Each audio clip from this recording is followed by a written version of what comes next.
Halo semuanya, selamat datang kembali di channel Mami Tarigan and Family.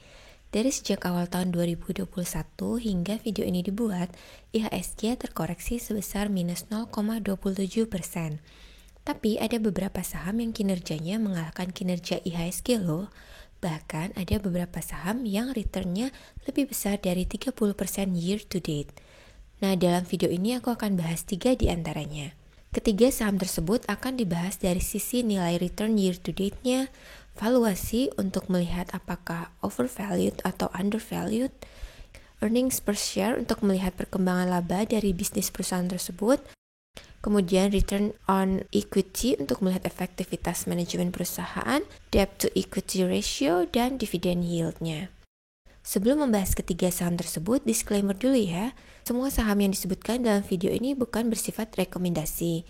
Kinerja saham yang disampaikan adalah data historis hingga saat video ini dibuat dan tidak menjamin kinerja saham tersebut di masa depan. Dan yang terakhir, setiap keputusan dan risiko dalam berinvestasi saham adalah tanggung jawab masing-masing investor. Oke, kita bahas saham yang pertama ya, yaitu CLPI milik perusahaan Colorpack Indonesia. Perusahaan ini memproduksi tinta, film, dan adhesif. Harga saham CLPI sudah naik sebesar 56,13% year to date. Dari sisi valuasi, nilai price earning ratio-nya adalah 8,73 dan price to book ratio-nya 0,69, masih di bawah nilai rata-rata di industrinya. Price earning ratio-nya di bawah 15 dan price to book ratio-nya di bawah 1. Jadi bisa dibilang saham CLPI ini masih undervalued. Dari perkembangan labanya, data dari kuartal 4 2019 hingga kuartal 1 2021 menunjukkan bahwa CLPI terus menghasilkan laba walaupun nilainya naik turun. Nilai return on equity-nya adalah sebesar 8,1%. Biasanya nilai return on equity yang bagus untuk suatu saham itu setidaknya 15%, tapi angka ini tidak mutlak ya. Nilai debt to equity ratio-nya adalah 18,16%, jauh di bawah 100%, yang artinya bagus karena jumlah modalnya lebih tinggi daripada jumlah utangnya. Berdasarkan data dari tahun 2015 hingga 2020, CLPI rutin membagikan dividen dengan dividen yield yang bervariasi dari tahun ke tahun. Untuk tahun 2021 ini belum ada pembagian dividen karena ketika video ini dibuat, perusahaan Colorpack Indonesia belum menyelenggarakan RUPS. Saham yang kedua adalah PIBD milik perusahaan Pancabudi Idaman. Perusahaan ini memproduksi kemasan plastik, sedotan, kemasan kertas, dan karet gelang. Harga sahamnya telah naik sebesar 42,25% year to date. Dari sisi valuasi, price earning ratio-nya 7,97, masih di bawah nilai rata-rata price earning ratio industrinya yaitu 11,61. Price to book ratio-nya adalah 1,68 dan sudah di atas nilai rata-rata price to book ratio industrinya yaitu 1,2.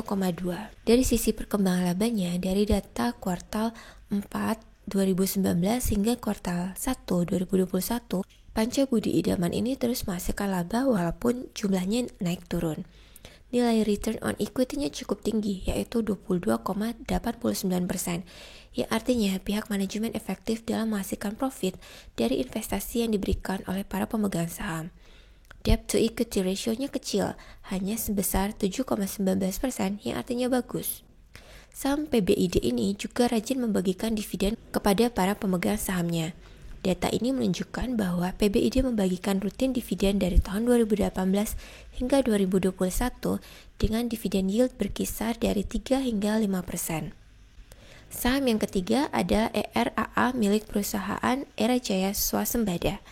Perusahaan ini bukan hanya perusahaan importir, distribusi, dan perdagangan retail peralatan telekomunikasi seluler, tapi juga menawarkan layanan value-added services seperti layanan perlindungan ponsel. Dari sisi harga, saham ERAA sudah naik sebesar 35,33% year to date. Dari sisi valuasi, price earning ratio-nya adalah sebesar 12,21, masih di bawah 15, yang biasa digunakan sebagai standar untuk menentukan apakah saham tersebut undervalued atau overvalued. Dari sisi price earning ratio saham ERAA ini masih bisa dikatakan undervalued. Sedangkan price to book ratio-nya 1,71, sedikit lebih tinggi dari rata-rata nilai price to book ratio di industrinya yaitu 1,63. Dari sisi perkembangan labanya, dari data kuartal 4 2019 hingga kuartal 1 2021, Era Jaya Swasembada ini terus menghasilkan laba walaupun jumlahnya naik turun. Nilai return on equity-nya adalah sebesar 14,9% dan debt to equity ratio-nya sebesar 50,76%. Dari sisi dividen yield, berdasarkan data ini dari tahun 2015 hingga tahun 2019, saham ERAA rutin membagikan dividen dengan dividen yield bervariasi dari 1 hingga 3%. Sayangnya absen membagikan dividen di tahun 2020 kemarin dan di tahun 2021 ini kembali membagikan dividen kepada para pemegang sahamnya. Sekian dulu video kali ini, semoga bermanfaat. Jangan lupa like video ini dan subscribe ke channelku ya. Sampai jumpa di video berikutnya.